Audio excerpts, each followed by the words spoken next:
Olá! Hoje nós vamos falar sobre a chupeta e a mamadeira. Será que elas são as grandes vilãs da amamentação? A Bianca Balaciano, que é especialista pelo IBLCE, vai explicar pra gente.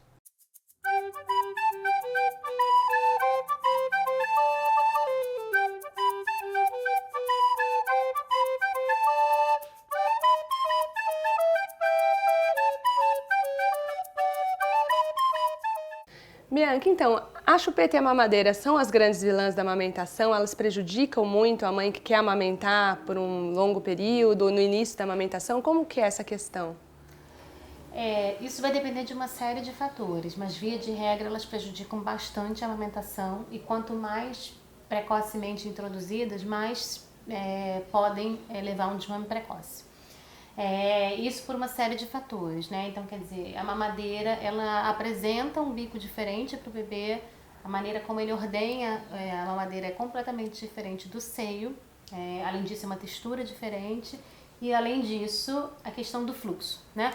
O leite materno no seio da mãe, ele sai em reflexos. Ele não sai sempre do mesmo jeito, nem sempre do mesmo sabor, nem sempre com o mesmo fluxo. Então, na verdade, no início da mamada a gente vai gotejando, depois a mãe tem um reflexo, vem um pouco mais forte, aí para e volta o reflexo. Então, a criança que não recebe nenhum outro tipo de bico, nenhum outro tipo de alimentação, ela se habitua ao seio materno e aquilo não a irrita, aquilo é satisfatório, aquilo é o suficiente para ela. Quando a gente insere um apetrecho aí na vida dessa criança, o que vai acontecer é que talvez ela tenha mais facilidade de usar esse apetrecho, o fluxo vai ser contínuo e ela vai precisar se esforçar muito menos. Claro, porque inclusive um dos benefícios da amamentação é justamente todo o trabalho muscular para o desenvolvimento da face, né? E aí, algumas crianças podem eventualmente, inclusive, largar o peito.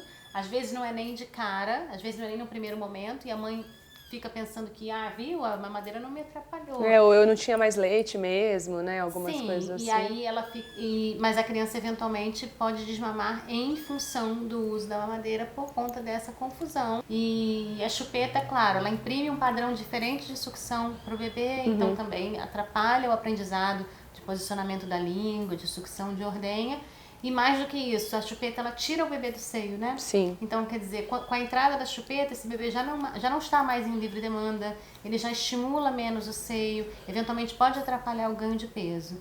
Agora, enfim, isso é uma decisão também muito particular de cada família, né? Sim, porque assim, as mães, né, muitas acabam dando a mamadeira justamente porque elas estão cansadas, elas falam, ele fica o dia inteiro chupetando, mas é normal o bebê ficar o dia inteiro chupetando, né? Sim, é absolutamente Principalmente no começo, né? um comportamento muito normal, o seio não é só alimento para esse bebê, o bebê já vem do útero, que é um lugar onde ele está sugando o tempo todo, então a sucção é uma função que é adquirida muito precocemente na gestação.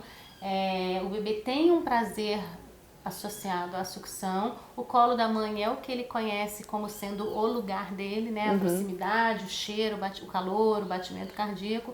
Então o bebê, a função da amamentação toma grande parte do dia dele. É claro que eu entendo também que às vezes isso não é compatível com a realidade daquela mãe. Sim. E aí a gente vai tentando ajustar isso a níveis aceitáveis para cada família.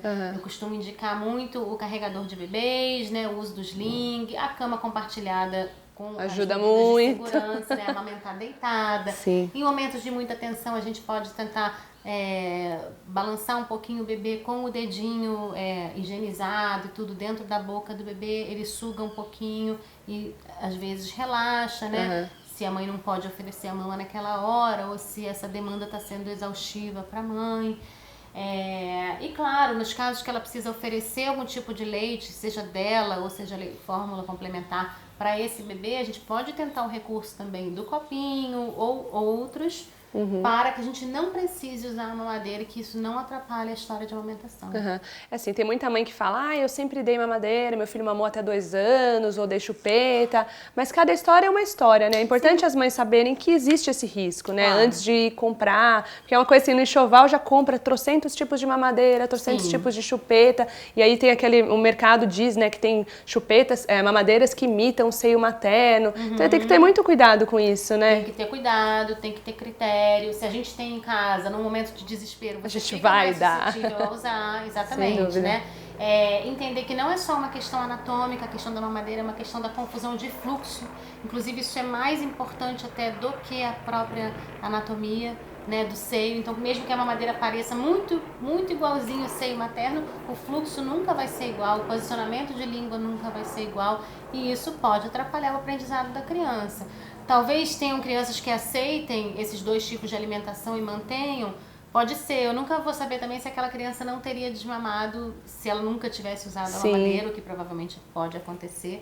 E demais prejuízos da mamadeira e da chupeta também, né? A questão da respiração, a questão da arcada dentária, uma série de coisas que fica prejudicado quando a criança faz um uso excessivo desses apetrechos, né? Então acho que a melhor coisa é nem comprar, né? Porque se a gente compra aquela coisa, você tá tentada a uma noite mais chorosa do bebê, né? Que você tá mais cansada, colocar a chupeta, dar o leite de fórmula e tudo mais. A gente costuma relacionar isso, a vinda de um bebê com chupeta e mamadeira, né? Culturalmente é aceito. O chá de bebê já a decoração é toda mamadeira, chupeta. Mas é claro, e isso também vai muito de cada família.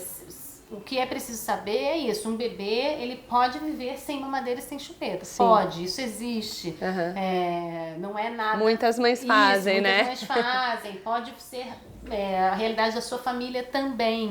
Entendeu? Podemos tentar ver outras possibilidades para o choro do bebê, ou mesmo quando a complementação se faz necessária e recomendada pelo pediatra, entendeu? Isso que é muito importante saber, né? E claro, mas se ainda assim a família decide por usar um desses apetrechos, é importante que a gente possa informá-los do risco que eles correm, para que cada família possa fazer uma decisão baseada em informação. Isso que é importante. Tendo informação, cada família vai decidir o que é melhor para você, para o seu filho, né? Exatamente. Mas é importante a mãe ter ciência de todos os riscos que correm, né, em relação ao desmame e tudo mais que envolve esse assunto, né? Exatamente. Então tá ótimo. Muito obrigada, Bianca. Obrigada, Espero que vocês tenham gostado. Então, antes de preparar o enxoval do bebê, vamos ver direitinho cada um dos itens para não ter confusão.